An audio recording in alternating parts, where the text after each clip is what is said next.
Oh, there he is. There's the man of our hour. Yeah, I'll put this on share screen here for you.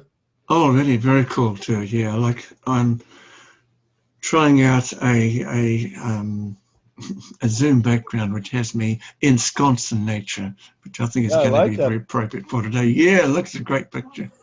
Yeah, I like that background. That's cool. Oh, thank you. Yeah, right. Yeah.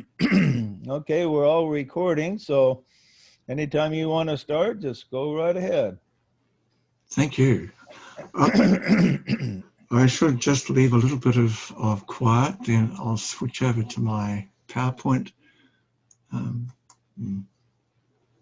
And the official name of your presentation is it's something about devas. What is it? Is I pronounced it deva and diva. How do you pronounce it? I pronounce it deva because that's more like the Sanskrit. Oh, okay. Yeah, I've never heard anyone give the correct pronunciation of that word, so I've yeah. go all over the place with it. So it's deva, huh? Is the official? Yeah, that's right. Yeah, well, I think to be precise and pedantic, it's de, de rather than day, because the vowels of Sanskrit are pure compared with English, which plays with them a lot. So anyway, Yeah. Well, the Deva Kingdom is something a lot of people don't know much about, and so, do you want to give us, first of all, a little bit of your background? You've rubbed shoulders with a famous Theosophist or two, and tell us a little bit about your background first. absolutely, I'd love to. And by the way, is my PowerPoint display showing now? Oh, Yes. that's a cool graphic. Good, thanks. Now I know I'm ready to roll. I just have to get back to the PowerPoint, and I can flick things back and forth. Yay! Right. Okay. Well, wee bit about my background. I have a professional background in both music and science, and I've done a lot in both those fields. But of course, I also have a deep interest in spirituality and the esoteric. Well, that's an unusual combination, music and science, because most people into music Yeah, are not very analytical. absolutely true too. And I've never felt there needed to be a conflict between like religion and spirituality and science. For me, I think that the perception that they needed to be in contact was actually a big con on humanity, and I think we're beginning to emerge from that con right now. Like a bridge being built from both sides who've got people in the ions. There's the Institute of Noetic Sciences on one side and religious people on the other, and that bridge is being built today. Yeah, Pythagoras was into science and music also. Totally, he was And a great way. so Yeah, he was a really great thinker and able to kind Pythagoras. of go on both completely sides. agree. Yes, absolutely was too. Yeah, well ahead of his time. Well, of course they had the mystery schools then, and yep. Yeah. Well, that's a wee bit about my background. Yes, I am active in the Theosophical Society in New Zealand. I'm actually one of the national speakers, which means I get to go around the different branches each year and deliver talks and basically meet the people there. So I do what I love and love what I do.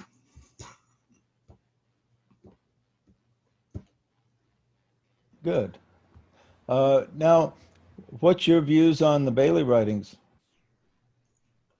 I find them enormously interesting. I've not read nearly as much there as I have in the other older theosophical books Yeah. and material, but but I read much more widely anyway. But no, I like to bring an open mind and an open heart to these things. And what I have read, I have found extremely interesting indeed. Yeah, it's interesting. Some theosophists completely write them off, and others find them pretty interesting. So it's Yeah, kind of interesting to get opinions on that. I'm extremely aware of that division too. I've actually met. It's more amongst the older theosophists who now are mostly dying away. Mind, I'm an older theosophist now. You mean, but like the generation before me, Yeah. there've been examples of people. Then you mentioned Alice Bailey, and they tend to go purple in the face. So do you So think the younger generation is more open-minded about yes, I do definitely. outside Yes, things? Yeah, I That's do. good. That's Yeah, well, yeah. that's good news. It's about time, yeah. Yeah, the older generation generally thinks the younger generation's going to hell in a handbasket. I know, and that keeps happening, doesn't it? It's a bit like I've got a mental But image around. they keep eventually straightening themselves out and accomplishing things. Absolutely. So I've got a mental image about this, which is a bit like a tree. Imagine a great pine tree or something, and there's one of these big branches going out, and every year it grows one or two new little leaves or things at the tip of the branch. And it's a bit like each new leaf springs forth, but the older ones say, well, I'm not sure I like this leaf, I don't trust it. Back to Blavatsky, seeing all that stuff, and back to Bali, Yeah. Okay. Well, if you have anything else to tell us about yourself, go ahead and then go ahead with your presentation and we'll be all ears. Right, no thanks. I think that's enough for now. And I'd just like to make it clear that I do welcome questions during the course of the talk, but as long as they're brief and a brief answer will suffice. That's fine. Okay, where we go? Well, Deva Kingdom.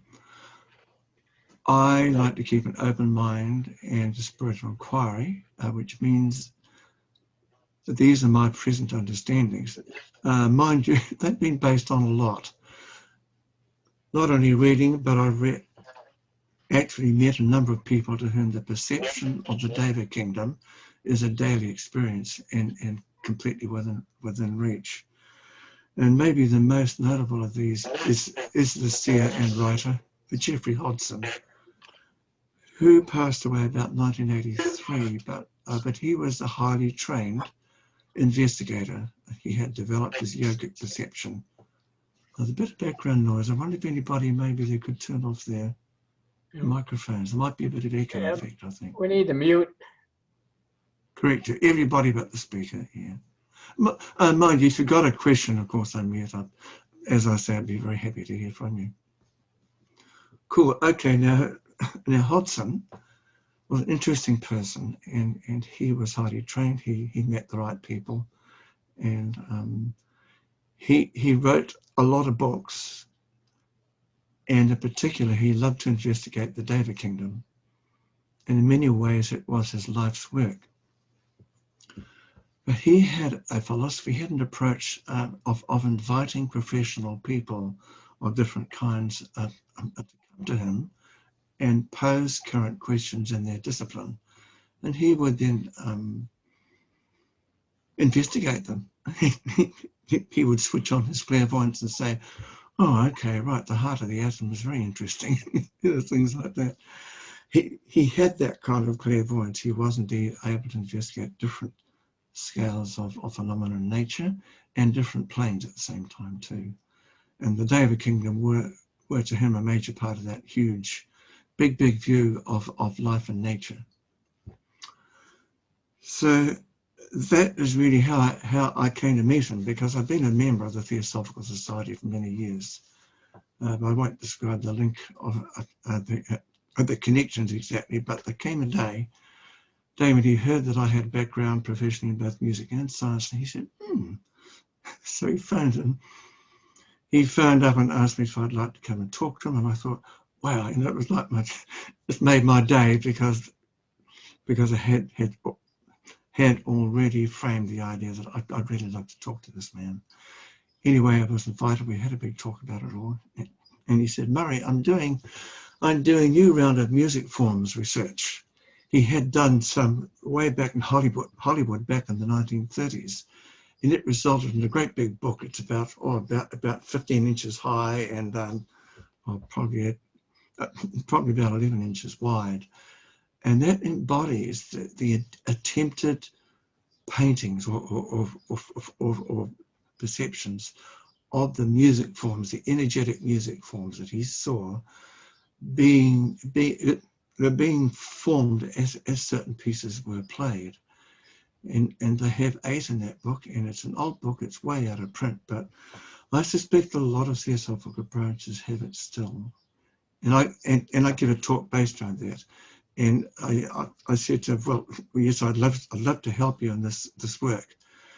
And so we did. We got together a number of musicians in the Theosophical Society, and I helped with the recordings of those sessions. And it was really interesting to watch him work. Now, by this time, he was about 94, I think, which is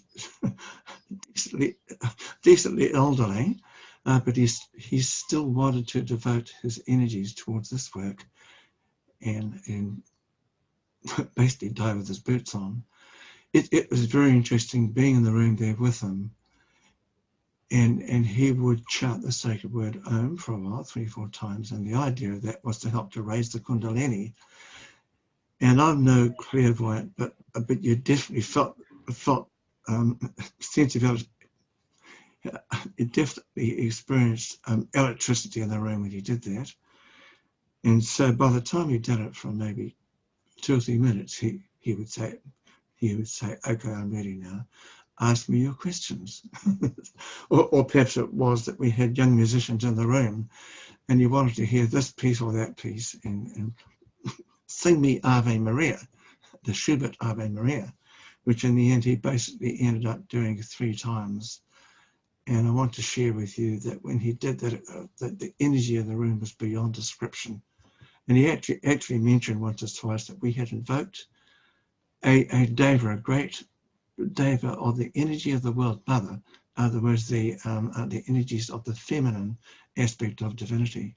And when that happened, it was just a genuine OMG moment. You know how people write on their Facebook pages when something a bit exciting happens, OMG, well, this was the real OMG. It's just a wonderful environment. And then when he was ready, he would start to describe the effect. And when we played music, one of the first things was that a chain of nature spirits would start to dance into the room from the garden and swirl around on the vibrant energies of the music in the room. Well, that's a whole talk of its own. I suspect I'd better connect myself directly back onto the Devas again. But maybe before I do, does anybody have a brief thing they'd like to ask me about? Unmute. Yes, the heart of the atom has always been a favorite of mine in drawings and sculptures. This is one that I've done, carved out of a single piece of wood, and yet it's now the 2 sections. Awesome. Awesome. Oh, I love that. Is that based on the Babbitt atom or Leadbeater's research? Or something quite different? It was carved right in situ, both pieces, and they're interlocking. They were linked from the moment they were a tree. Right, I can see that. Oh, wow. Oh, that's an amazing piece of work. Yeah, thank you for sharing that. All good. Okay, right. I'll get back to it then. Right, cheers. So back to the Devas. I have drawn information from a number of backgrounds, even though I'm very involved with the Theosophical Society. I like to be open-minded and open-hearted towards other backgrounds and traditions.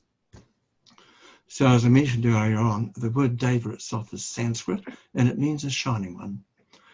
And to me, the angels of the West, the actual use of the word, the angelic kingdom is pretty much the same, is pretty much the same realms of nature. But as well as the elevated beings who are the Devas, we have the nature spirits who I think relate to the Devas pretty much as the animal kingdom does towards us as human beings. And they do work together very intimately in nature. And indeed, I like to think of the Devas as the embedded intelligences of nature. I'm intrinsically embedded. So while we have the form aspect of nature with all the different, plants and animals and whatnot, the rocks, the crystals, the stones, everything else, the great stars, the great galaxies, the enormity of the life forms. What kind of life is inhabiting a galaxy, which is a question I sort of brought up yesterday. So they are there, and in the course of my talk, I'm I'm going to begin portraying the perceived energy forms of the devas that Geoffrey Hodson in particular perceived. I've known other people. I've got actually some forms from 2 or 3 other people as well. So I think I'm just about ready to begin the talk now. The actual prepared, the words are pretty much on the fly, but I do have this PowerPoint for you. So here we go. Right, next slide. Okay, is everybody getting a list of words now and bullet points? Is anybody not muted? Tell me. I'm seeing it. You are, great. That's all, thanks. I just want to check this because I haven't done screen sharing on another person's Zoom yet until now. I mean, I do it on my own, but excellent. Right, I'm putting to you from Geoffrey Hodson's books and work and other stuff, talking to these people who see them every day, that they're involved, for example, in the landscapes and the mountains of nature. And the minerals are the elements. Oh, I'm hearing background voice there. Rick, do you think you maybe mute your mic again? It's JJ and Artie. Oh, hello, Jay. I cannot ask JJ and Artie to mute themselves without saying hi, hello. That's all cool. Not a problem. So here, I should just go down rapidly through this list. The buildings of forms in nature's kingdoms. For example, the growth of a little seed that has dropped down out of a tree and has maybe rested on the forest floor for a couple of years. And then eventually this begins to germinate. And there's an etheric process there, like a little etheric hum. And that attracts the nature spirits and the devas of that particular species. Okay, come on, give me some. Has anybody going to do some audio editing on this afterwards? Might just be a good idea. Where are we up to? I haven't got the time on this, but the clock time is 1:18. In case you want to go to it and just remove a piece of the soundtrack. Yeah, no problems. So building the forms in nature and also the intelligent direction and ensouling of energies of all sorts. And I would go so far as to say to you that wherever there is a principle in nature. From my one, maybe? JJ, please mute yourself.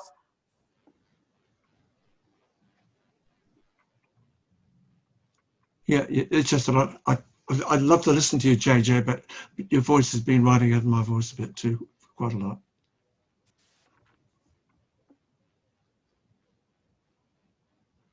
Good man, thank you. It's all cool. Yeah, about the intelligent direction. Yeah, I have the understanding that virtually every principle and so-called law of physics and laws of science and things like that is actually the expression of an ensouling intelligence. And most of those, I think, would be members of the Deva kingdom. So this is how deeply I perceive the Deva kingdom and the spiritual aspect of divinity, like the ensouling intelligence is pervading all things, all principles, all laws, and all forms of nature. So it really is a mighty kingdom. I'd like to say, though, that there are devas of involution and devas of evolution. And the involutional ones, it's a good idea if we don't get too involved with them.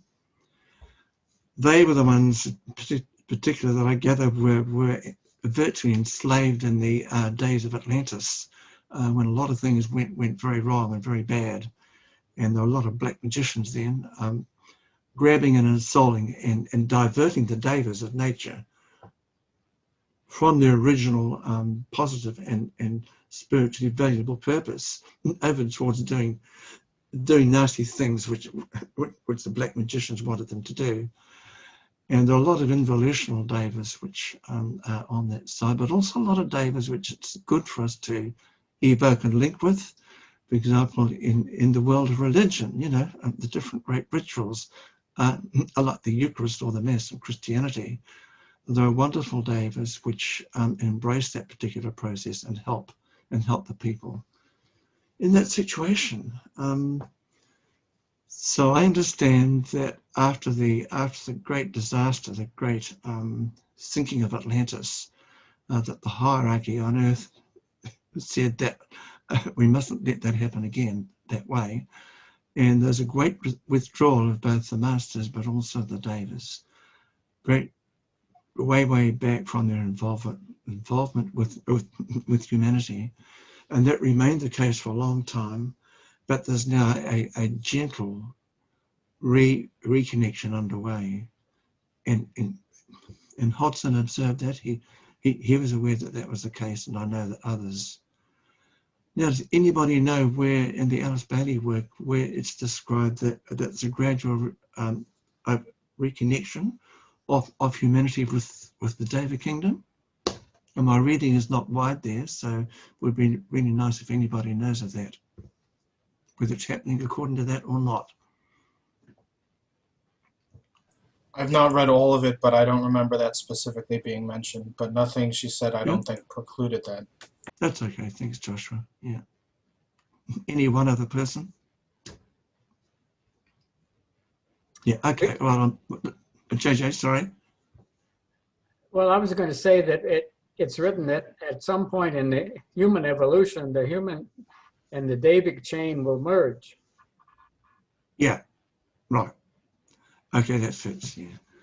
So Hodson observed that, and the other people. You know, I've had some pretty special people I've been blessed to meet. You know, I'm in the form of mentors, and I've heard that kind of impression from them as well. So moving on to music and mantra, the Devas and soul music, as I mentioned a while ago, connection with performances of the Ave Maria, and that applies to other music performances. So here's the thing, people with an understanding of the esoteric can greatly enhance the effect, the spiritual effect of good music, uplifting music, by just knowing about it. The very fact that you know about it, and even in your heart invoke or ask the Devas to approach and ensoul or intensify the energies which the music is expressing, that alone will greatly intensify the beneficial effects of that concert. And Hodson himself has got a description.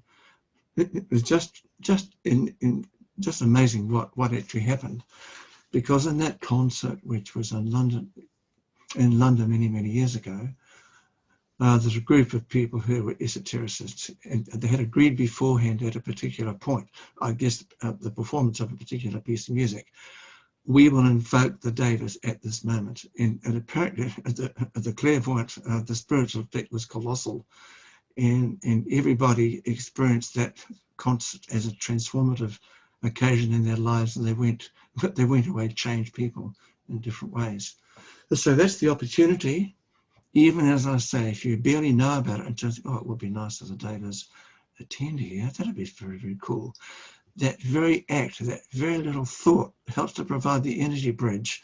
And they say, okay, it's safe to come and connect with us and pour a bit more of our energy into this occasion. So that's a bit exciting, to say the least. But they also help with healing. Again, if you pass an accident in the street, like a child's been knocked off a bike or something, or there's been a bad accident, with your knowledge, again, the bare knowing of it is the beginning of a help. But a cry from the heart is an invocation. A cry from the heart goes up there, and the relevant Devas hear it. They say, oh, here's somebody calling out on our wavelength, right? And they descend down through a few planes and begin to do their work to help people.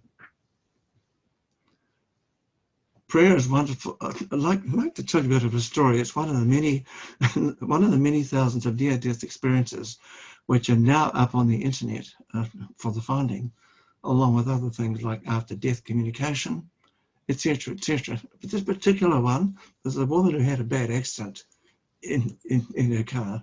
We call it car and I must remember to roll car. Okay. This woman had a very bad accident on the road, and she was ejected out of her body, and there was a big pile-up of the cars behind her car. Bang, bang, bang, one after the other going. I don't know how many cars, maybe 20. And in her energy body, you know, I guess this was maybe her astral body, she found herself going back down the row of cars all banged together.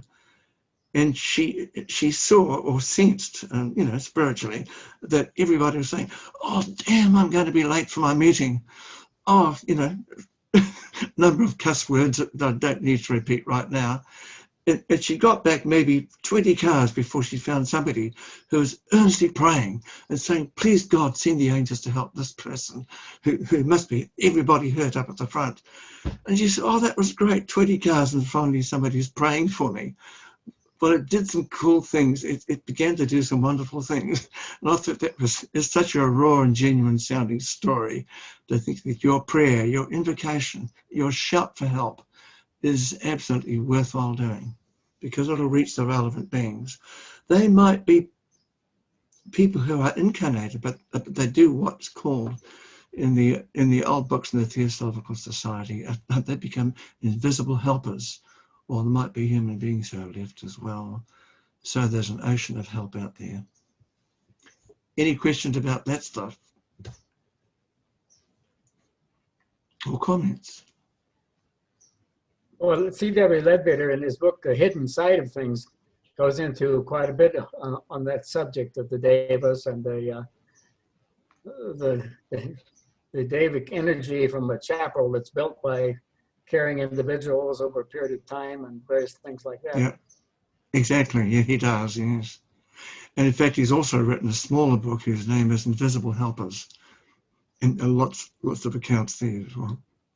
And that's all very true, yeah.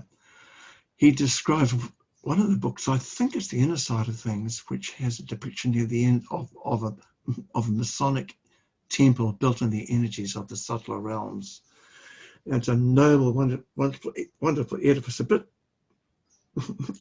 like the ones they build, in the physical worlds. But he just describes some wonderful work that the angelic kingdom are able to do in real and heartfelt invocations of that nature.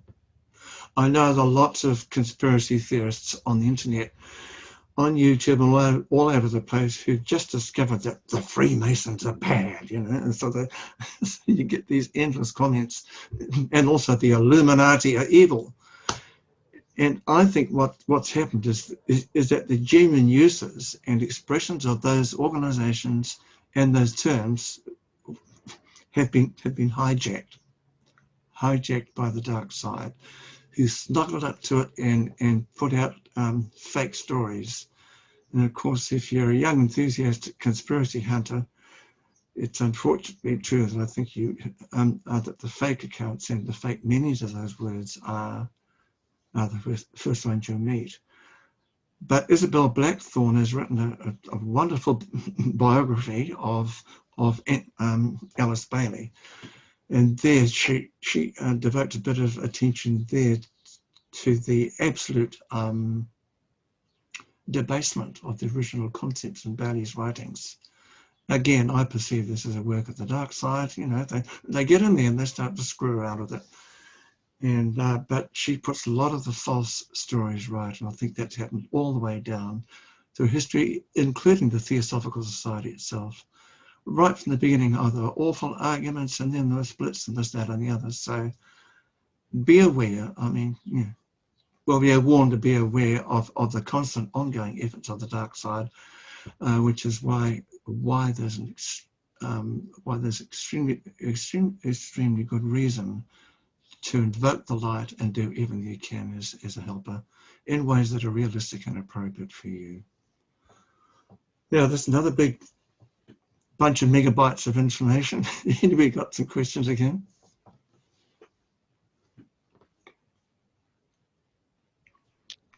Someone typed one into the chat. Oh, sorry, I'm not reading the chat. No, I didn't have that up. Thanks for saying that. Yeah, what's in it? Can you read it to me?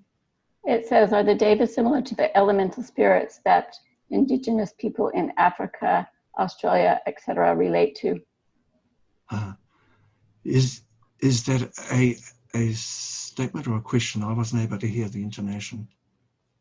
Is that a question or I believe it was a statement? question. I Oh, believe okay. Question. Right. Yes. Yeah, thanks. Okay.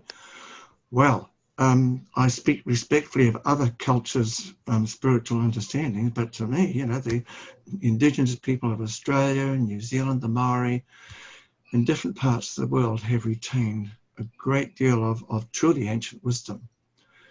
And of course, it's expressed in different stories, like the creation stories might be different, but if you look at them a bit more deeply, usually there's a one which splits, great darkness, a great nothingness, and then something emerges from it.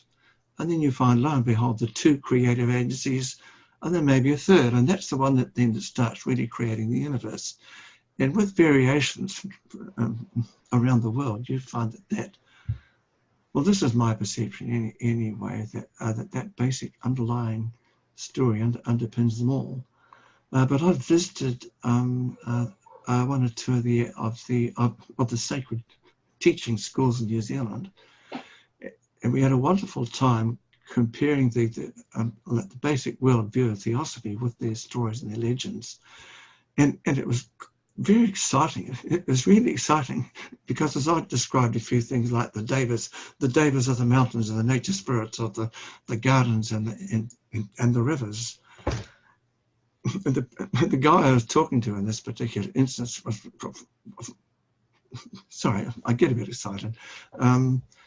This guy was very, very interested to hear about all that, and he told me about the 13 heavens of the Maori and the different beings, male and female spiritual energies being expressed on both of them, and the great realms of the nature spirits. Wairua is a Maori word for the spiritual. Well, yes, it's one of the words they use, and the understanding of the constitution of the human being includes the different dimensions, like an actual spiritual realm, and a more like I guess it would correspond with our astral realm, and then they have the energetic one, and they speak of the Maori, which is an amazing energy that every person has, and indeed all life forms have, and it sounds very like the etheric realm of Theosophy and so on. And so that was a fantastic discovery, a very joyous discovery on my part, to find that one of the wānanga, which is a Maori word for an ancient teaching school of any sort, had a worldview which corresponded deeply with my view of Theosophy. As for Australia, yeah, but respectfully, I don't pretend to speak for them at all, really.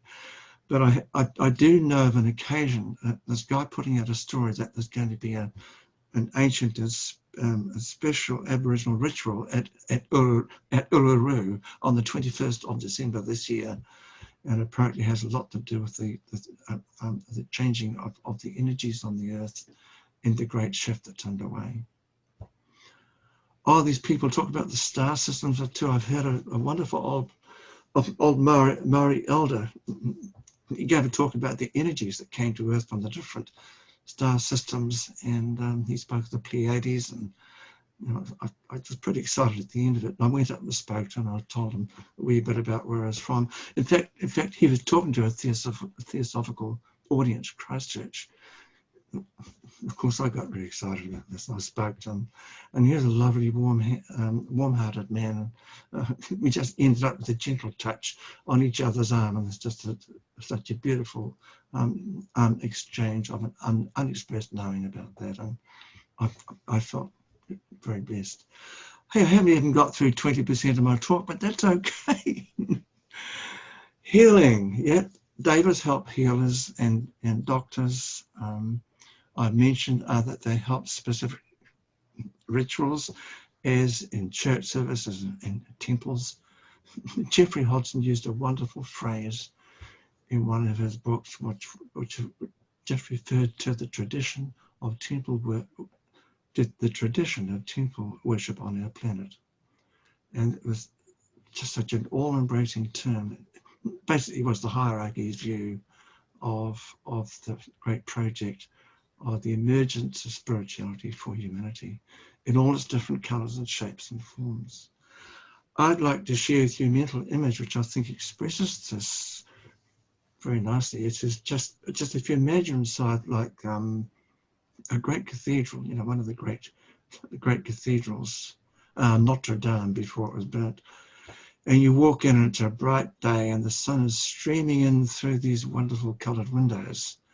I like to think that the religions of the world are like the different panes of glass in any one of those windows.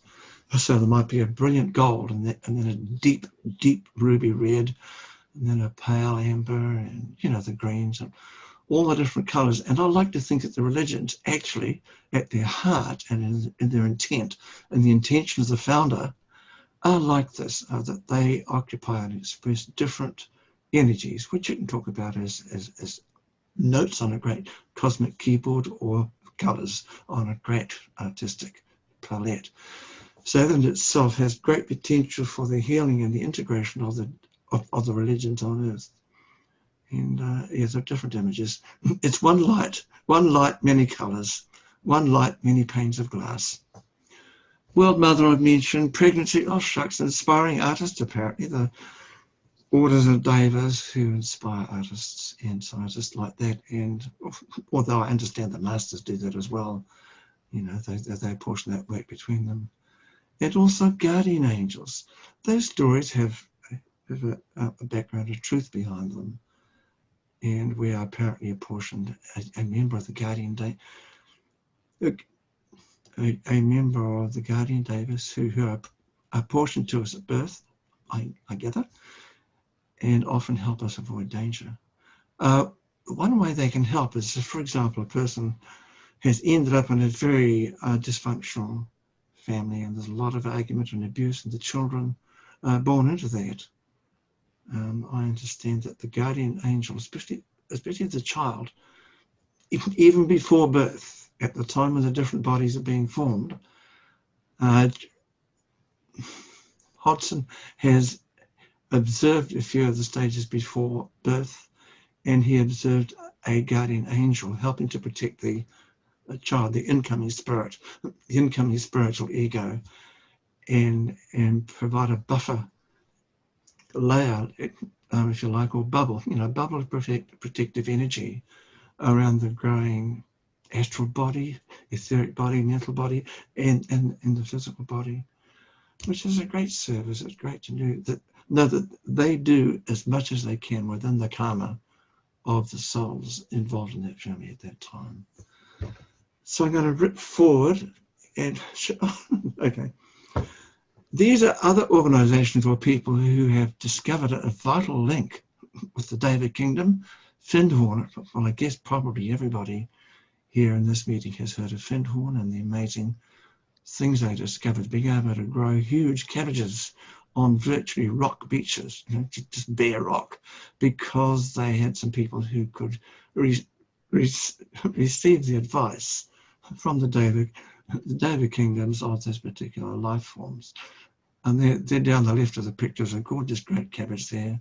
And Findhorn there, how did they use the Devas to grow such large vegetables? What do you know what they did? I understand that as the initial link was made, and I think it was Dorothy or maybe a Peter Caddy, but there were one or two people who were the particularly good seers and the ones who began to get the messages from the Deva Kingdom, and it built up into the Devas sharing information, like saying if you dig a particular kind of a compost or something, or plant material into the pebbles on the beach, and then tender them and maybe chant something or do whatever it was. Personally, I don't remember much about the story now, but it was essentially information with the Devas, told them to do as the techniques and things to do with the gardens, and also what plants to put next to each other. Okay, that's a beauty. There's a whole world of knowledge, and Findhorn is thriving still as a spiritual center. And here's another one. Not so many people know this, but I'm very heartwarmed by this. I discovered this online. Michelle Small Wright grew up in an extremely dysfunctional family where both parents were alcoholics, and long story condensed down to a short bit. She found herself at the age of 12 pitched out onto the street, having to make her own way in life because the family had just totally fallen apart at that stage. It's very sad, of course, and it happens probably by the thousand around the world now still. But this girl was out there on the street, and so she began to, metaphorically, draw the sword from the stone of her being and rapidly discover her strengths and talents. So she had to sort out an income, accommodation, education, and she did all those things. And she'd been living like that for, I've forgotten exactly how long, just a few years, but as a still very young woman, she began to get messages within her mind, like I guess a bit like bounties. There began to be telepathic messages arriving from a distinctly different source from anything else that had arisen in her mind. And it took her back a bit, but it built up into a spiritual education. And now I often call this a light workers education, because it's great if you survive it. And I know of other people who've had a terrible, terrible background, but if they're able to work through it and transcend it and find the spiritual core of that education, or they become wonderful teachers or healers or whatever. But anyway, in Michelle Wright's case, she began to get all sorts of information. Well, it was a deeply challenging education. She had to do this or plant things like that, or open a restaurant, or it absolutely was a highly challenging deva-directed education. And as proof of her having attained at the end, the examination was nothing less than manifesting a cubic foot of sweet-smelling compost. You might think, well, right. Believe it or not, I don't impose these things, but this is in her book, which has got the wonderful title of Behaving as if the God in all things mattered, which is a wonderfully challenging title in itself, and it has the story of her life. And she achieved this. She did it by reason of her exceedingly intense education. So there she is. I think she's alive still, but that's the basic fundamental garden that they developed there under angelic direction. And I, with two or three other of my workers in the Theosophical Society, we actually made one of these down our backyard. So it's great. I think it was about 25 feet across, and we had different things growing in it, and it was great fun there. And but in the end, we all became much more busy, and we had to let it go and convert it back to lawn. But the genius of it, and a core part of her offering to the world, is that the Devas told her of some really simple ways of interrogating nature, the embedded intelligences and the nature spirits, to find what plants to put together, when to plant things, what to plant, and all this kind of thing. And that was awesome. And the way that she worked out for people to interrogate nature is just muscle testing, or maybe using a pendulum. And lots of people are able to use that. And she worked out a whole way of doing that, a series of questions that would ascertain what the understanding and the knowledge of nature was. So you didn't have to be a clairvoyant, as they were at Findhorn. You could maybe do a bit of muscle testing, and she gave some methods for doing that. So she gave that to the world. What's next? Oh, this is Geoffrey. Look, before we move on, any questions now? We are actually only 15 minutes off the end of the allotted time. But I do. Yeah. In the course of my life experience, I seem to have acquired the title of shaman. Yeah. And in fact, on Facebook, my My Facebook page is Rick Audette Shaw. Shaw being shortened for Shaw. Right, right. So, do we play into this whole sphere? I mean, I feel like I'm playing with Devas as my friends sometimes. Yeah. Well, We toss clouds around in the sky sometimes for fun. oh, well. But this is the beginning of the learning curve. Yeah, for sure. Yeah. Oh, dude. Hello, may I ask a question? Oh, for sure, Anthony. Yeah. Hello, yes, hi, how are you? Good. May I ask you, is it true? Now I've heard this and I've read it, but I want your opinion. Do you believe that we are all of us under the influence of one or more elementals Thank in our you. lives? Yeah, you go on.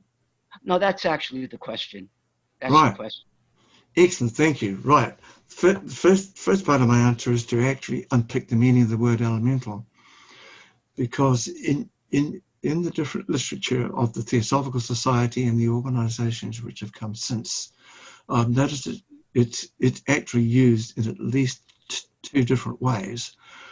One way is to describe, three actually, yeah, but anyway, the word is used in describing the elemental essence, which is like the nascent or unformed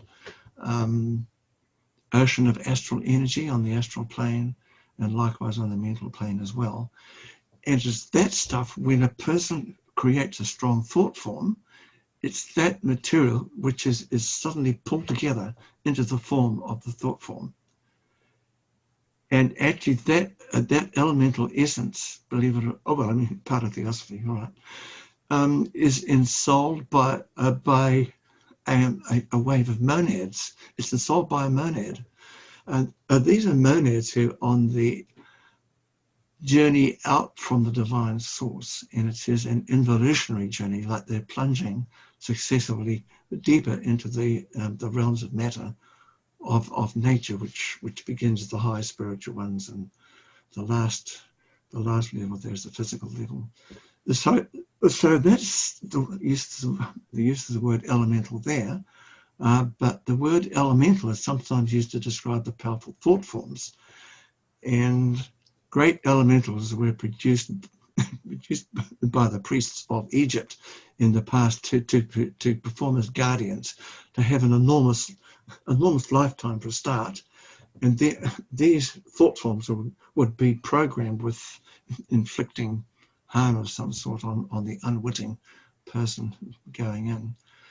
So, okay, there are other uses of the word as well. It's often used to describe little nature spirits like the brownies, the gnomes, fairies, sylphs, undines, leprechauns. I sometimes say to people, the mere fact we have all these different words for the little folk that a lot of people say, surely that is an indication of their reality. And now would you please remind me, Anthony, what your question was? Can I ask a question in regards to the devas? Then a big pardon. Like I'd like to tell you, I haven't finished yet, Stacey. A big pardon, because that was only the opening part of my question. Sorry to say, it did have three parts. And if you hang on to your question, I'd like to get back to Anthony briefly, please, just to ask him to remind me what my question was. I do apologise for that. Yeah. It's no problem though. Yeah. Anthony, quickly. Yes, my question was: Are we influenced by elementals in our lives? Okay. The answer is yes. We're influenced by the ocean of thought forms that humanity spews out. Now, the great majority of human thought is not elevating. So it's a good idea to be aware of that possibility anyway. But also the nature spirits. Like if you work in a garden and you love gardening, you work with them. I think the nature spirits of the plants, which are elementals in this sense, they respond to your affection and your enjoyment, and they work with you and they help the plants to grow. I think this is the underlying esoteric basis of the idea of green fingers.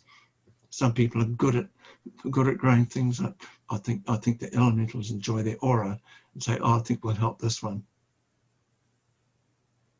Okay, I think that's my answer. I think I need to move on a bit now. So thank you very much, Anthony. Thank you, Murray. It's all cool. Now back to Stacy. Stacy, are you there? Yeah, hold on a second. I just freaked the screen out. Oh man.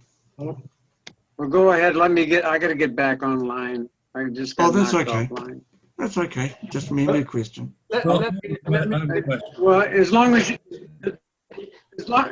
you can hear me, what I wanted to ask was that I do. Right now, I hear you. Understanding this right is that the elementals have an intelligence form that they follow of themselves, where the devas aren't using that intelligent form. They're using, they kind of flow with whatever the manifestation is that from the individual. Is that correct? Where the elementals have basic their own knowledge or their own thinking process, but the devas don't. Yeah, The devas okay. basically follow along. Yeah, okay, thank you. Thought patterns of whoever. Okay, thank you. Yeah, it seems to me that arising from a bit of a different background, and that's all fine. You know, we do have the different uses of these words around, which makes it all interesting, doesn't it? And in my understanding, using the words I do, the devas are intelligent, extremely intelligent, and they are like the engineers and artists of energy and nature. But where it links into the idea you mentioned is that they love to pour their energy into a form constructed for them by human beings. And I think that relates directly to one of the aspects of what you were asking. So, for example, if I build a mental image of, I do this a lot, but I can't remember right now, of a beneficent outcome. Well, for example, when you perform the Great Invocation, you are creating a thought form, and as far as the Devic interaction with that goes, now I have not read this in the Bali books, so that might be different. My understanding of the Devic interaction is that they say, right, every time you do it, a human has built this thought form or reinforced a big thought form on the planet. This provides the ideal place for us to float our energy into it. And it's not just the Devas. I believe it's the Masters hierarchy, whatever. But that's an important role for us to make sure we create elevating forms and intentions. Okay, I'm done with that one. Yeah, I think that's it. Yeah. I just acknowledge that there are the elementals themselves. The nature spirits, as I mentioned right at the beginning, are to the devas as animals are to us, which means that they're not yet individualized. So they've yet to do that.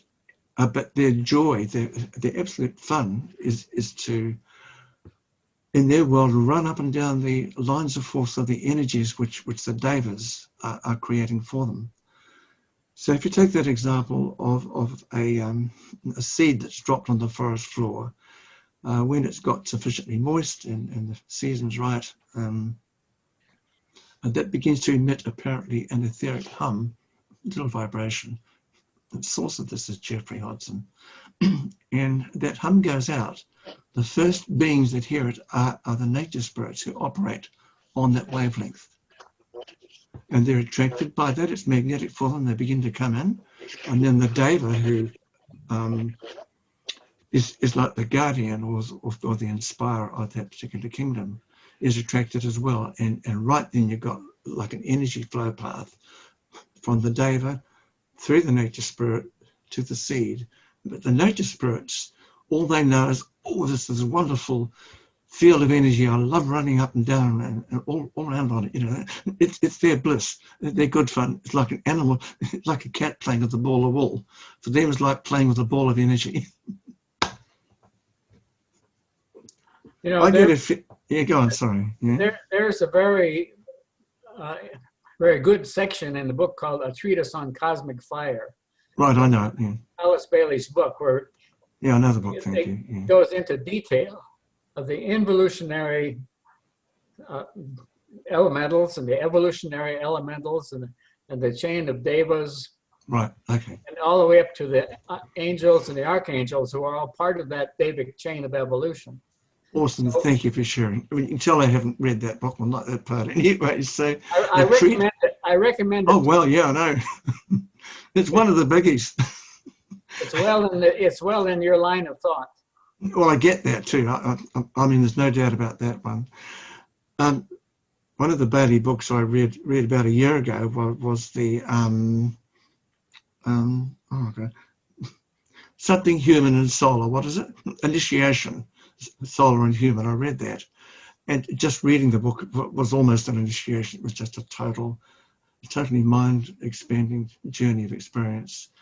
So I truly look forward to expanding my knowledge of the Bailey repertoire. Thanks, Edward. Good man.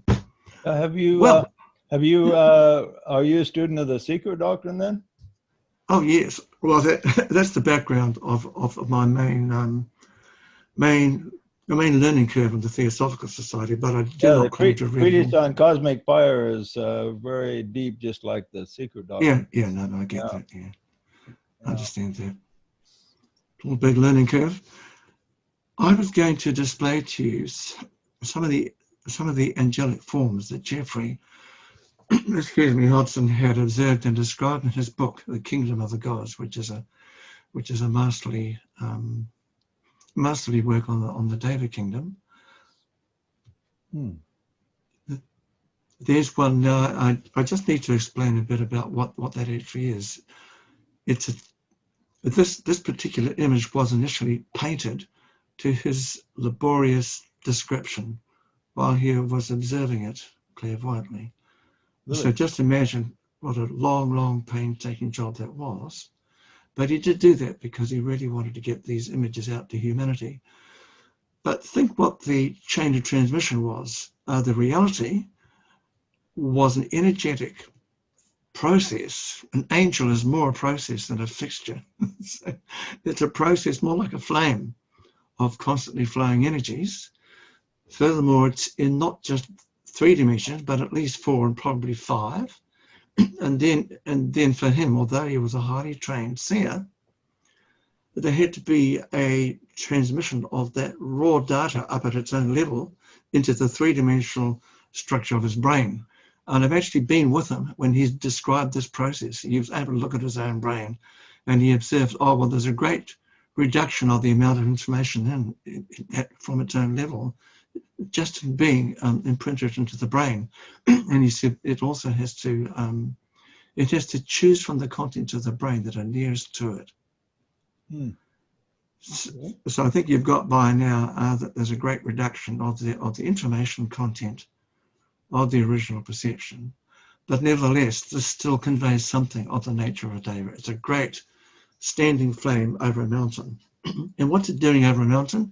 It's pouring its energy into the mineral kingdom of the crystals in the mountain to help to provide a bridge between its monad and its physical form, which is obviously enormous. You know, the monad is the highest, the physical form the lowest. But this is a job a bit like the Manasaputras or the solar angels who provide a bridge. And that's what these angels are doing. By the way, I think that is why people love climbing mountains. I think they pick up a bit of the amazing energy of the deva there. Here's another one. This is in South Africa. Wonderful beings, hugely elevating consciousness. And they're also streaming their energies way out over the landscape, stimulating all the life there and helping the minerals underneath. That one is a fire deva, but obviously it's linked with the element of the Kundalini, which is pretty obvious from its form. Now that's a mountain in New Zealand whose name has a Maori name of Rangitato, and it blew up last about 800 years ago. It's a new volcano, and it sits right in the middle of a harbour. And the Maori people have legends and recollections of the great glow in the sky when it blew up.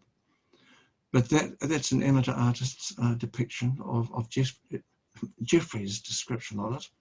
And it's a great fire data of the element of fire, as you can see. Now, did And Hodson have somebody else draw these, or did he draw them himself? No, he didn't draw this one. It was another amateur artist. Oh, did he like tell him how to draw it or something? Yes, it was the same painstaking process again. Yeah. Now this is an elemental, a nature spirit of the element of fire, and again, I think this is a good reason why we think that being in front of a fire on a cold winter's day is a really nice, warm, friendly thing. It's not just the heat; it's also the energetic vibrations or emanations of the nature spirits, and to them, there's nothing more wonderful than just leaping in bliss up through the energy process of the flame and then going back and just doing it repeatedly. And there are spirits of waterfalls that do this over and over again. This is their element, and they love to be incarnated almost, as it were, in the energy streams of the element. I'm sorry I'm rushing over these, but those are some beautiful productions of the mineral kingdom. Wonderful, wonderful things. Great big crystals under a cave in Mexico. Those are salt crystals. Excuse me. Now that's a very elementary, well, I mean, it's very unevolved nature spirit scudding across a stormy sea during a storm that Geoffrey observed. And these beings actually don't have a lot of intelligence at all, but basically they are an expression of divine consciousness at that level, and they are on a path of evolution. And there are devas. There are devas who embrace a whole storm, like a whole hurricane. Hey, is it okay if I run over the time? Like it's a bit after 2. Yeah, I gave you a little. The next speaker doesn't come on till 9, so we got plenty of time. Yeah, okay. Hey, would it be a kindness if people were invited to have a drink of water, or maybe have a visit to the bathroom for a couple of minutes? Sure. Would that be a good idea, Joseph? Want to take 5 minutes off? Yeah, I think it's a really wise idea at this stage. Yeah. Thank you, everybody. I get a sense of your presence, especially for the speaker, because you can't take. We absolutely too. We'll take a minute off if we want. Absolutely. Well, if I go away, you'll have to. You're right. Okay, I'll be back in 2 or 3 minutes. Okay. Undo the earplugs. Well, earbuds.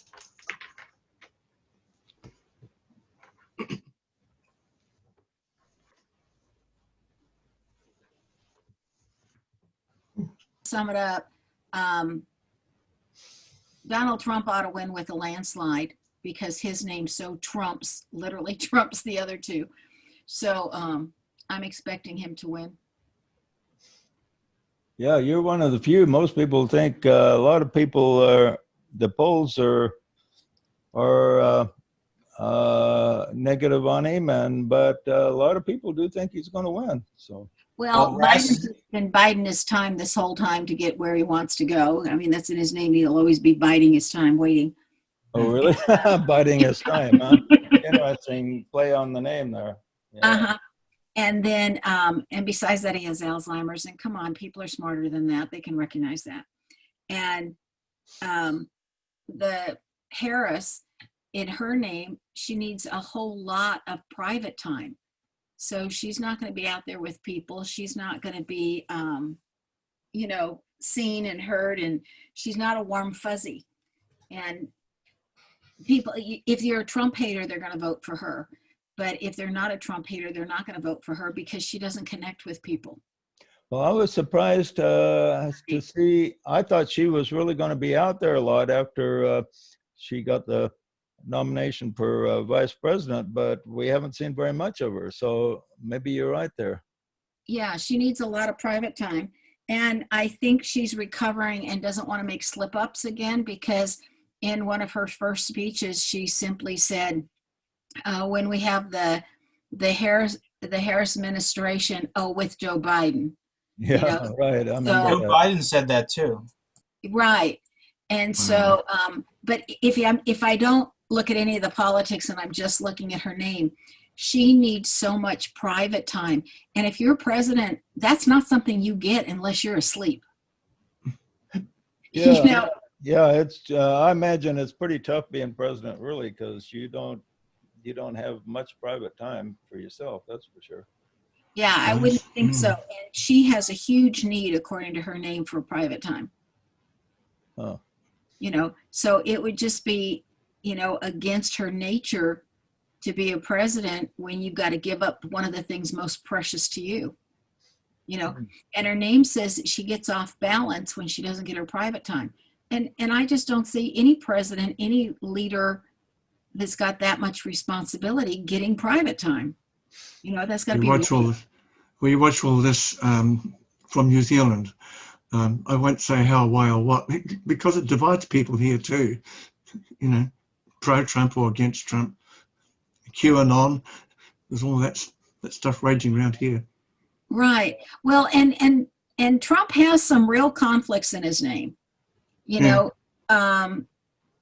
those conflicts can say he's an illusionist and he buys into illusions, but it also says he can be a visionary. Which way does he want to play it? Which way are you going to evaluate it for him? It also says he has a horrible temper, that he gets really upset and mad when systems don't work. And my gosh, he came in the United States and there were a lot of systems that weren't working. So I'm sure he was upset a lot. And then of course, if people don't work quickly to manifest what he wants manifested, we've seen all the firings, but that's all in his name too. But what's interesting in his name, two things. One is he has a combination in his name that he will always think he's better than what he is. Now, somebody could be 96% great, but think they're 100. Or they could be 32% great and think they're 100. Okay? It doesn't say where the variance is. It just simply says they have a higher opinion of themselves than who they actually are. Okay? Yeah. He also has a combination in his name that says that, and this is, I'm sure media would argue with me, but I've seen this too many times and know it's right, is that he begins his day with God and he ends his day with God. That he really feels that he's been appointed by God and he's doing his best to fulfill that purpose. Now, however he interprets that purpose, but he really does feel, according to his name, that he was appointed by God and he's working for God. Now, what would be the difference in his son, Donald Trump Jr., with a junior on there? Would that make much difference? Yes, it makes a lot of difference because with the junior, you've got some other letter combinations in there, which mean more independence, which means that we can become more volatile when we think something's not fair, which also says, though, we can skew things and not see them clearly. Interesting. Okay. Right. Well, thanks a lot, Joan. Yeah. She's going to talk to us tomorrow at 2:00 Mountain Standard Time. Yeah. So adjust the time there for yourselves. Yeah. What's the nice thing about Donald Trump's name is that he's a natural nurturer. He likes to nurture the people around him that he feels are worth nurturing. He has a real care about people. And, I was fortunate enough to live in Florida, working down there just south of where his big place is. And I'll tell you, the people right around there and the people that work for him cannot say enough good stuff about him. And I have heard so many stories from when a lady got hooked up with the drugs and everything, and instead of firing her, Ivanka took her underneath her wing, and the whole family backed and supported her, and they paid for her to go to get rehabilitated. And Ivanka checked in with her every week. How are you doing? What else can we do to help you? Everything. I've heard so many stories about how this family has reached out and helped without anybody knowing, and just done it out of the goodness of their hearts. And so because of that, you know, I might be a little bit more leaning toward Donald Trump, but I really look at names and say what's in the name. And the name basically says he means well. Now, that doesn't mean that he always speaks well, okay? But this is how I look at Donald Trump. It's if you had roaches in your house and you hired an exterminator, would you care what that exterminator looked like? Would you care how that exterminator spoke? Would you care who that exterminator dated or slept with? Would you care anything about that exterminator other than he get the roaches out of your house? And I just look at Donald Trump as he was hired by God as the exterminator. Yeah. And so all the rest doesn't matter. Right on. That's how I look at it. Yeah, I try to do the same thing when I analyze handwriting. People think sometimes I'm biased when I analyze it, but I come to pretty much the same conclusions, even if I don't know whose writing I'm looking at. I use basically the same principles, and I imagine you try to do the same thing. Oh, I do when somebody basically asks me about him. You know, I mean, I'll just tell you right off the bat what his name says. You know, there's challenges in there, just like there's challenges in all of our names. And there's some real positives in there. He's got real logical, deductive thinking that shows up in his name, you know, and he's got one of the 4 combinations that says we have a nasty temper, you know, and that shows up in his name. I mean, we all have what I call gifts and we all have what I call challenges. You know, Yeah. I don't presume that he would be an easy person to be around for long periods of time, you know, just from looking at his name. Yeah, yeah. And yet I think he can be quite charming when he wants to turn it on because he's got some of that in his name. So, you know, everybody has something, you know, something good and something, you know, that we could all say, wish they didn't have that part. Yeah, right, right. It's to, if you're on chat enough years, you get to where you can even distinguish a person by their keyboard written sentences. I don't do it that way at all. All I need to know is the full name. Yeah. I don't have to see the person. I don't need to know the birthday. I don't need any of that information. I just need the name. Well, I come across a lot of people that have different names. They play different characters. It's in a virtual world. Well, but I can tell the same person regardless of what avatar they're wearing. I can tell by how they space things on the keyboard. Oh, well, see, that's interesting. I just look at what's the birth name, and then the birth name tells us what their contract with God is and what their plan is for this lifetime. And then whatever name they're currently going by is how they're showing up or how they're doing that contract. So for an example, if your contract said you had to get from Los Angeles to New York City, and you start off by walking, well, that's going to take you a long time. And then if you switch the name up a little bit, you may think, oh, maybe I could stop and work and earn enough money for the bus. Or maybe you decide to do something else and you eventually get yourself on an airplane to get there faster. You know, but how you go about getting from LA to New York will show up in whatever name you're going by. If that's, you know, as an analogy of here we have this task, the task never changes, but how we accomplish the task changes when we change our name. Okay, let's switch back to Murray, let him finish off. I really appreciate you, Sharon, giving us a preview. Sharon, whenever you ask her a question, there's no pause or anything. She can just rattle off the answer like nobody I've ever seen before. It's pretty, she's a pretty interesting lady. Thanks, Sharon, for the presidential insights. Yeah, you're welcome. Yeah. Okay, thank you, Joseph, or JJ. I think everybody calls you JJ, don't we? Yeah, JJ's fine. Yeah, JJ, all right. Very well. So all that was a magnificent introduction. Well, mind you, it was a bit like a fractal, as indeed the universe is. You know, it's got. We love fractals, don't we? But as I was explaining, this creature is the primitive nature spirit associated with a violent storm. And I want to tell you about a description of a hurricane by Leadbeater, and I think it's towards the end of his Inner Side of Things book, and it's very instructive. What he reported is that with this particular hurricane, it was enfolded within the energy field and attention field of one presiding deva, which is interesting, but you might think, well, heck, you know.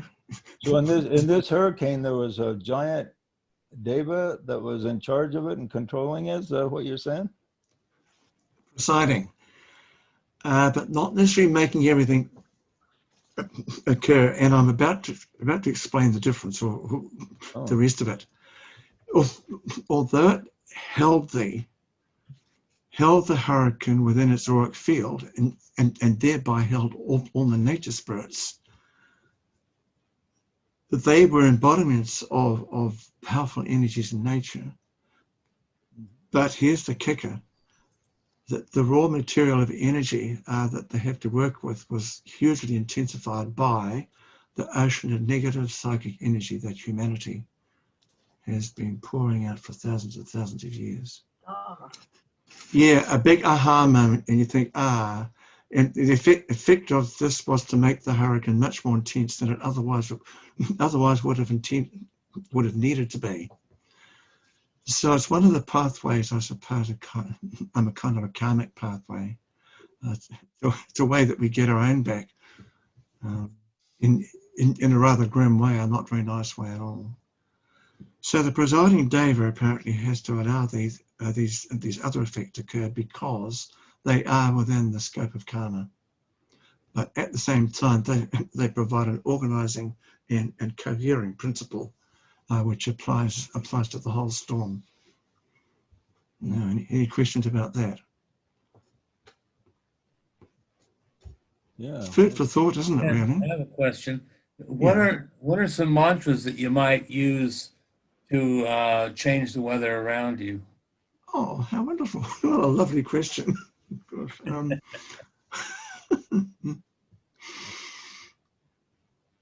I haven't evolved any specific ones of that nature, but I would just sit there and look at the clouds and say, I want a hole. I want a hole in the clouds. I think that would be the mantra. I don't know I know there are oceans of magic around, going back to John Dee and all Brummel and the Mage and all those guys in medieval days who spend a lot of their time and energy specifically working at this level, but I have to admit I haven't gone into it really much. How about in your garden? To make plants grow larger? I got friends that have gardens. Other than thinking good thoughts and maybe smiling, watering, is there anything that you can say to stimulate the devas? That's a great question, and in fact, I have done something in my garden, and this is what it was. It was based on the ancient Celtic practice of building power towers across the fields and their farms. And these would be big things, almost like the tower of a Dutch windmill, made of bricks and stone and stuff.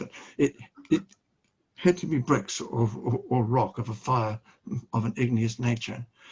And they would then charge and bless these towers with the energies of life, and to attract the devas of the plant kingdom, with a view to having their crops growing well.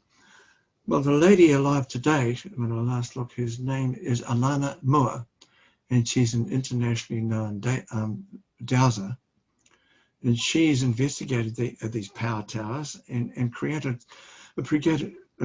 made a way of making little local ones that you can put in your garden.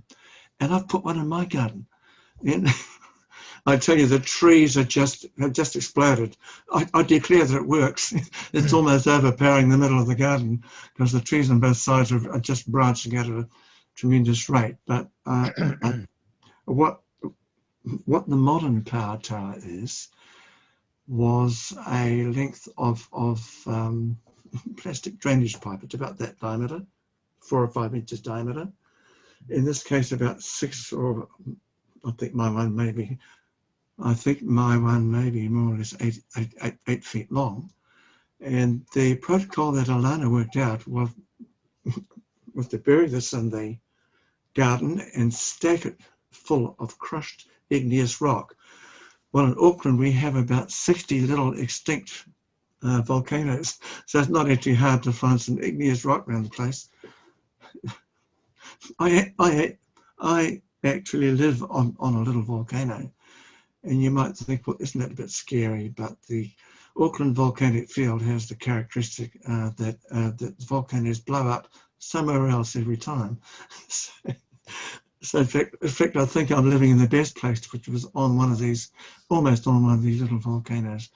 But back on track, in fact, Alana was out here giving talks and workshops to the Theosophical Society about 15 years ago, which is when it happened. And she and I shared the work, and we installed this thing and packed it up with the crushed rock, and we stood around it and charged it. We blessed it. It was a very intentional charging process, directly designed to reach and invoke the devas of, in this case, plant growth and abundant growth, of the well-being of the Theosophical Society, because the branch and the headquarters were both within about 500 yards. And the third thing at my request was to bring in the energies of the divine feminine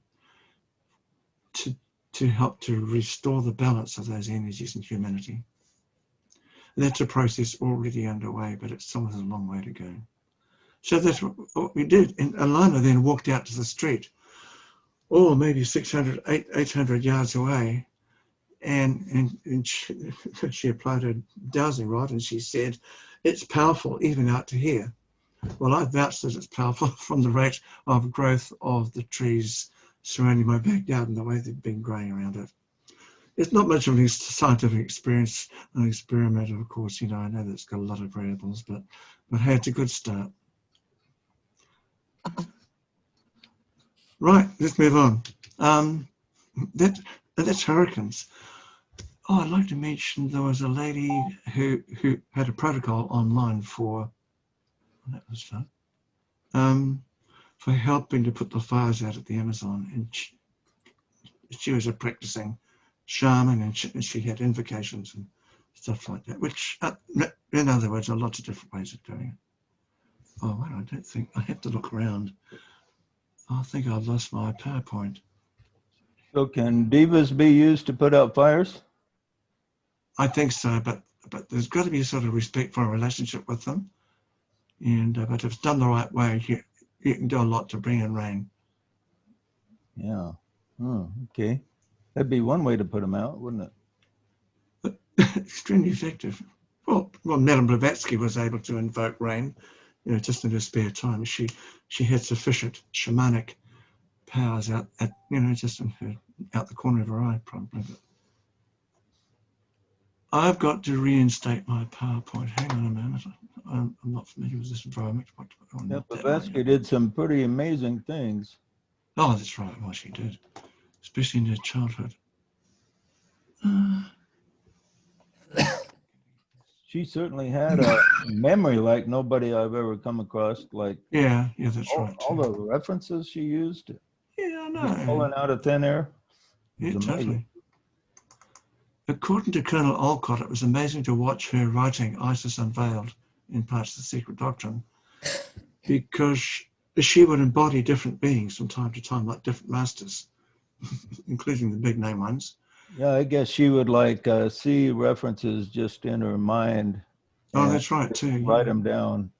And exactly that too, or maybe put her consciousness in a distant Alexandrian or Greek library or something, and read a certain page in a book and come back and say, yeah, right, I got a quotation from that, with apparently a pretty high success rate. But I just want to mention that Olcott described what it was like to be with her in this state. he said you got to know which masters you could joke with and which ones you definitely didn't. Oh, So really? I thought that was.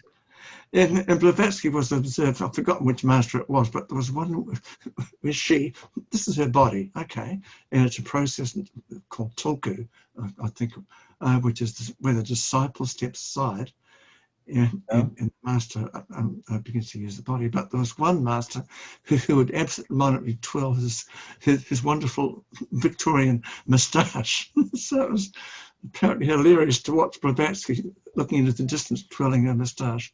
And then another master would hop in and, you know, something quite different. But Alcott learned he was chastened one day when one of the more stern masters was working through her, and Alcott made a remark about Blavatsky always pinching his pencils. Oh, yeah. This master said, will this do? And he just nonchalantly put his hand like that, as if he had it full of cards, and you strew the cards. He just manifested about a dozen pencils just like that. Will this do for your needs? Or something in a very sort of chilling voice, very stern voice. So I thought you got these moments. At this moment, I'm trying to reignite my PowerPoint because it has gone off air, and I'm just doing it right now. It seems like no matter how many stories you hear about her, there's still more stories. Oh, totally, yeah. Well, there are books written, the books loaded with the accounts of people who met her, and I forgot what the title of the most recent one was, but that's very, very interesting. You know, and that included people who didn't like her, who didn't like the encounter, but a huge number who did, or who were inspired by her. Yeah, I think I've read about 4 different biographies on her. But, oh, good on you, yeah. But they're all give a little bit different information and slant. Oh, totally, yeah. Yeah. But, okay. Now, we do see one page of your PowerPoint on the screen right now. Yeah, but it was locked. I wasn't able to switch between them, but now I've got that function back. So, yay, I can proceed. Oh, there we are. Hey, that was a nice little interview, though, wasn't it? It's always very interesting about deeply enabled people. Yeah. Okay, and now here's another deva of the element of water. This is from another person, another observer. His name is Iskeld Tiava. And he's, as it says here, not only a seer, but an author and a professional engineer and an artist. So unlike Geoffrey Hodson, he was able to at least try and paint his observations. And you notice that he had a different observational style here. But those little things down near the bottom, I think they would have been nature spirits who worked with it. Excuse me, got the hiccups. They would have been nature spirits who worked with that particular deva, and obviously embodied the same sort of vortex form, you know, like a spinning form. And we get, yeah, that was very interesting. But once more, again, the suggestion at the upper end of the deva of these uprushing flames of energy, the wings, you can tell probably why the medieval artists portrayed their angels up with wings of feathers. I think what was going on there, though, was that it was a bit dangerous to reveal esoteric or occult knowledge. It could be bad for your complexion, not to mention your face. But so it was really just a bit more safe to put conventional wings there. But I think that the point was, like other embedded occult or spiritual teaching, is that it was the embedded seed of the idea, and anybody who was near to receiving it or beginning to understand what it was would say, oh, right, those wings are like those flames I saw over that vortex in the forest, you know. So they'd say, oh, right, and it would be a click. Teaching job accomplished. That's Chala, and he observed little gnomes and beings who did look surprisingly like trolls. Well, it's not surprising because both he and Hodson noticed that the nature spirits of the earth and of the trees and the elements liked to model their clothes on what humanity wear, but it seemed to take them a couple of 100 years to catch up with the fashions. so they still wore the medieval garb of little shoes with pointy ends and the brownies. Oh, hang on. Oh, didn't go back. Yeah. So the stories about trolls are not at all necessarily fanciful. There were beings who like to fuss around the forest floor, playing or doing what were to them extremely important tasks with leaves, or sometimes certain orders of them would build homes, model on human homes, and very charming to read about all this. It's all written up at great length in Geoffrey Hodson's book, The Kingdom of the Gods. But because there are lower orders of the nature spirits, like that very unevolved one that I described to you, and Geoffrey described encountering the consciousness of a nature spirit who was linked with a thundercloud. He said it was an extremely unpleasant experience. It was like getting an electric shock, and it was worse than that. But there are also likewise apparently unpleasant beings who sometimes inhabited the regions underneath the bridges in medieval Denmark. Caution there. This was his perception of the great deva called Pan. And one of the first things he noticed about Pan was that Pan said to him, "I'm glad you can see me as I prefer to be." He said, I'm thoroughly sick and tired of being perceived as a form with horrible old goatee legs and horns, which humanity was still chaining him to by their frequently emitted thought forms. He wanted to be evolved somewhat in humanity's perceptions. And indeed, it was a very beautiful form. And this, once again, was just rippling flows of energy, just like flames or little rivers and stuff, but also incredibly intense. And he inspired a lot of the other devas of nature, pretty much the presiding deva of nature.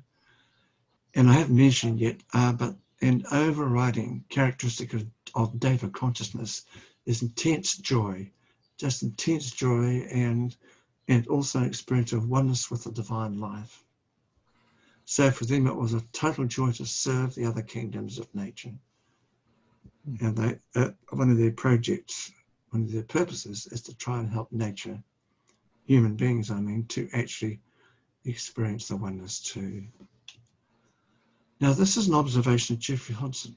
Anybody want to stop and ask me anything at this stage? We're galloping through the material, I know, but I like to think I'm a bit like planting seeds, and if you want to talk to me later, I'm only too happy to answer questions later on. Is that deva over a tree then, or what? That was apparently a highly evolved nature spirit who was right on the cusp of individualizing. So she had a beautiful consciousness, a very nice one. And this was inhabiting a tree outside the kitchen window of one of Geoffrey's friends in Indonesia. Now, you know, they've got a lot of ancient wisdom there and folklore and things for better and for worse, of course. You know, there's some wonderful stuff and some pretty scary stuff. But he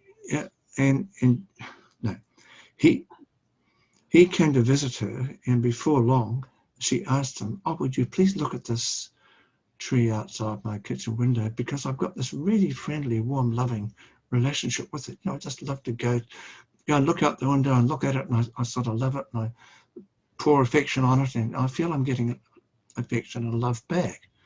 And she said, "What's going on there? Is there some sort of angel or something there?" And he looked at it and he said, "Oh, there is this wonderful nature spirit who is about to individualize. And for nature spirit to individualize means to move into the deva kingdom, exactly as animals are known to do."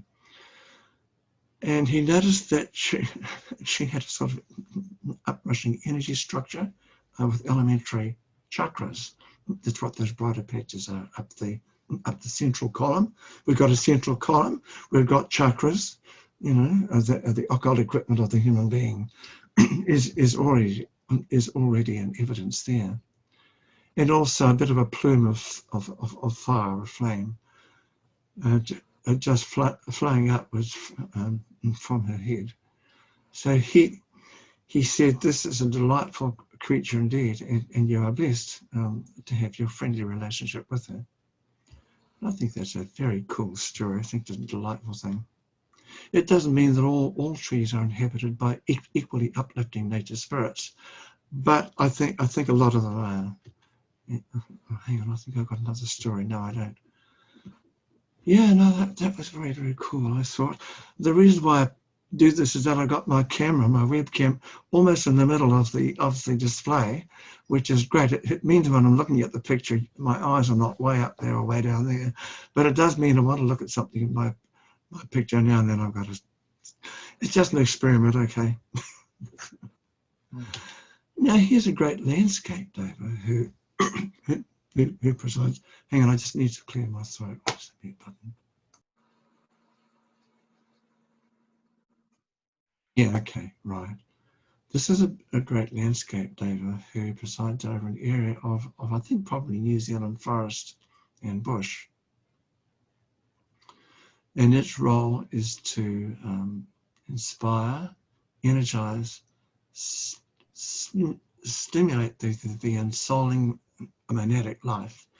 And here it's gone round the involutionary phases of emanation from the one life, and it's beginning to be on the upward path, the evolutionary path.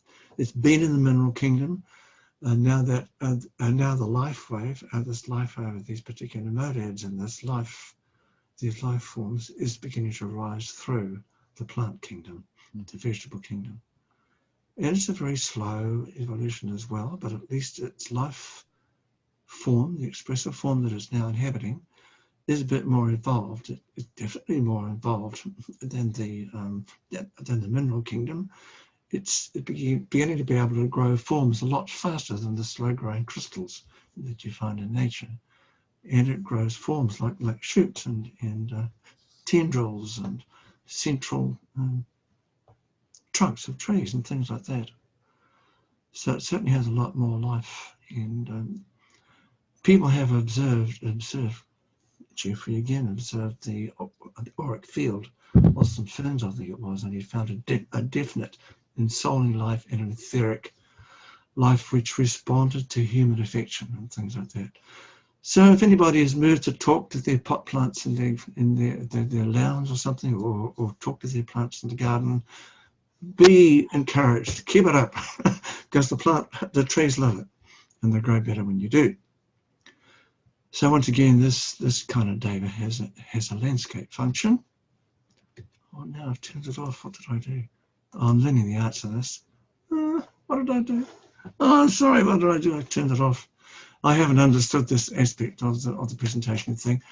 I do something that turns off my PowerPoint, and then I don't know how to get it back. Hang on. Oh, yay. Okay, I figured it out. I just have to click into PowerPoint. I notice most of these devas seem to be radiating a lot of light. Is that like an aura around them, or? Absolutely. Oh, they do. Great streams of energy from them. Yes. Yeah. So they have the middle flame-like structure, which is both uprushing flames, but also descending spiritual energies. But they transmit energies far and wide.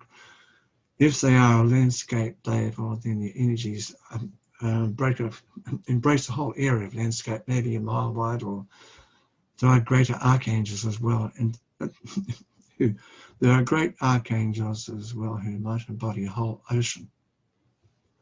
This is different. Seer, he portrayed the outstreaming lights a bit differently, but he observed a lot of the devas around the gardens in Melbourne.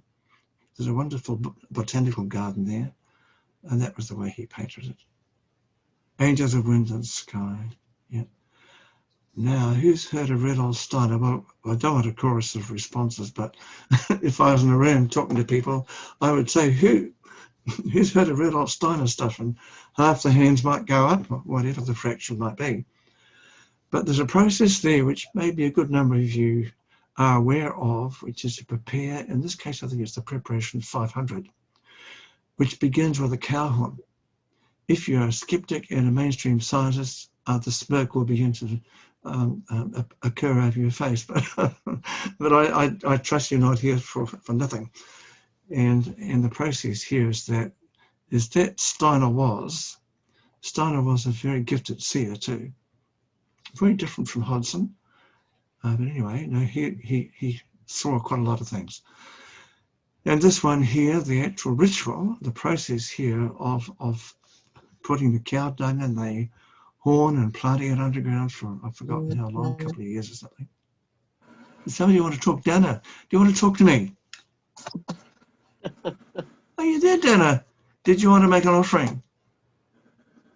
Wait a minute. Oh, I thought you were going to tell me about the biodynamic 500 preparation. That's right. It's nice to see you. That's right. I happen to have worked with Dana in a previous triangle. As a result, I think, oh, that's you. Right, cool. Yeah. Hey, Betty. I was running around, but I've been listening to the whole thing, and I really appreciate what you're putting forth. Yeah. And I'm sitting there listening to you talking about, Davis related to individual plants. It's like I feel guilty because I go out and talk to certain trees, and they just like I got 1,000 mangoes off my favorite mango tree this last year. Just 1,000, right? Because she knows how much I love her. Oh, I get that. Oh. The same thing with my ylang-ylang. She's just so fragrant, and she bends her branches down so I can reach to smell what her blossoms. I mean, everything is. Oh wow. The consciousness of the mineral king, not the mineral king, the plant kingdom, actually on its own level in the decay material, he says that the plant kingdom is actually more highly evolved on its level than humans are on their level. Oh, right, that's very significant. Yes. Yeah, and you can definitely tell it. Yeah, you do, don't you? Yeah, I know. They all have an amazing amount of consciousness. Yeah. Well, it's very nice to see you, Dana. Bye for now. So anyway, she's smiling because she's. Oh, I don't have to feel guilty anymore. I can spawn another 1,000 mangoes and feel good about it. Yes, absolutely. Good on you too. Hey, there are Devas of music who would be deeply involved with your gong work. Yeah. Yeah. I don't tend to go there. Talk about Devas. There are always, I have people when I'm playing, because I'm so into what I'm doing, I'm not paying attention. But I have people when I play talk to me about all the beings, the light beings that they see around me all the time when I play. Right. Oh, yeah. So they're always around. They're on every level. Awesome. Awesome to hear. One of the fascinating things to me was that, there's something like 70 billion human souls relative to our evolution, but there's something like 160 Devic souls, which means we all have at least, a couple of immediate angels available to us at all times. Our solar angel and the angel of the presence, and, so there's so many all around us all the time. That occurs to me like a descending tree of energy that forks at each level, a bit like the root systems of plants. Yeah. How wonderful. Well, it all makes total sense. I better get back because there's only about 9 minutes to go, and I'm going to wrap it up on time. Thank you. Thank you too, Dan. It's so cool. So this process, there are Devas involved, as Chalva observed, and this was his attempt to portray it. And there are nature spirits of an earth nature spirits underground, and they're in a big circle there. They inhabit or express a red energy. There's the human being, and he stirs the mixture around, and there are various devas around him. And then a higher order of solar devas, they were, as he called them, up there, helping to tend to the descending stream of solar energy. So that's all wonderful. Oh, healing deva, that's in Geoffrey's book, though. I mustn't do that. Attending to a child, an injured child. Now, healing devas also try to inspire doctors and surgeons as well. And when the karma's right and everything is right, they might help to steady the hand of a surgeon or inspire a doctor to think of asking a certain question. The Copts are the indigenous Christians of Egypt. And I love them, you know, I mean, I'm not involved with the church, but this is a piece of modern Coptic art, and to me is depicting the angel in the burning bush. Well, what else? With the theosophical knowledge behind us, esoteric knowledge, what else would a burning bush be? It'd be very likely an angel, wouldn't it? And there's Moses talking. And I just adore this. I don't know why, this just melts me, this one. It's the divine feminine, but somehow they've embedded an insight, a true essence of the Divine Mother in that picture. I think you were going to say something, JJ, were you? No, go ahead. Didn't have Okay, anything cool. important. Yeah. Okay. It's just returning to human depictions of the divine feminine energy. You'll recall that in the first part I mentioned how the atmosphere was totally charged when we sang the Ave Maria. I mean, I'm a performing musician. I've been in concerts. I know it's uplifting. I know it's beautiful. But this is supercharged. It was like a whole 100 decibels more in terms of energy. And there's an artist, that French artist, how he depicted the majesty, the beauty, and the regal nature of the Divine Mother, amidst with her humility and service, compassion. And the East, of course, in the Buddhist world, the whole story is about Green Tara and the different Taras who are embodiments of the Buddha nature. Avalokiteshvara. Yeah, I got through it. Avalokiteshvara. I'm very pleased with myself for getting through that today. But anyway, that is the Buddha nature of which and the Taras are an expression. In terms of the divine nature, I understand this is comparable to, now, and I might be quite wrong, but comparable to the expressed logos of a system, or perhaps the higher end of hierarchy, just up there. So I'll keep quiet before I display any more ignorance here. Right.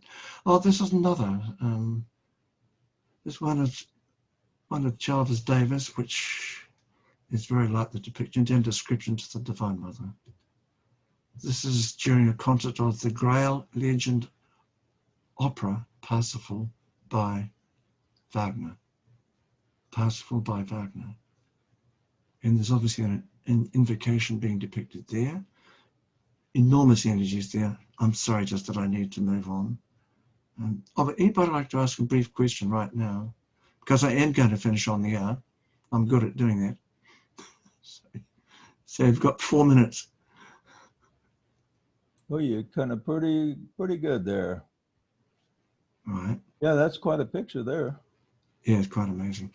And just imagine, that's just a 2D depiction of something in 5D, and it's all of self-luminous matter. I mean, hello, it's big stuff. Oh, this is another person. Oh, this person has written a couple of very, very cool books. A lovely teacher, one of my teachers. And I don't know how this painting was depicted, but it's a mound with a village on it, and that great presiding deva is over the church. Wow, that's a giant one, isn't it? Yeah, totally too. She's written a wonderful book called The Wheel of Rebirth, and it's a fully in-your-face depiction of the karma of being a black magician in Atlantis. The Wheel of Rebirth by H.K. Challoner. Look it up. This is an altar. Rituals have their angels and devas as well, and of course the wonderful spiritual processes going on there. Oh. There's a young artist called Aki, and she's about 21 now, and she has embedded in this painting the idea of a guardian angel catching a falling child. But look at the face of that. Look at that depiction of, it's as if that child with that Deva is just looking right at the blazing radiance of the divine being. Yeah, she drew some amazing portraits. Yeah, yes, she did. Amazing. And she's well with Lorraine Brutzman from our group worked with this girl and her Oh, mother. who did? Sorry, once again for me, please. Lorraine Brutzman. Oh, okay. Yeah, wow. She's in our group, and how did she find it? Online tonight. I don't know. Yeah, she was with us. She signed off. But she promoted her painting okay. and worked with the family. Okay, oh, that's lovely. Yeah. The girl's a poet as well. Everything else. I must move on. Oh, invocation. Angels are invoked. And there's a shamanic depiction, which invocation requires, in my understanding, a purity of intent, a reasonable and sufficient purity of intent. I mentioned that example in the first half of you going past an accident. You put out that great cry for help out into the heavens. That carries a compassionate purity of intent.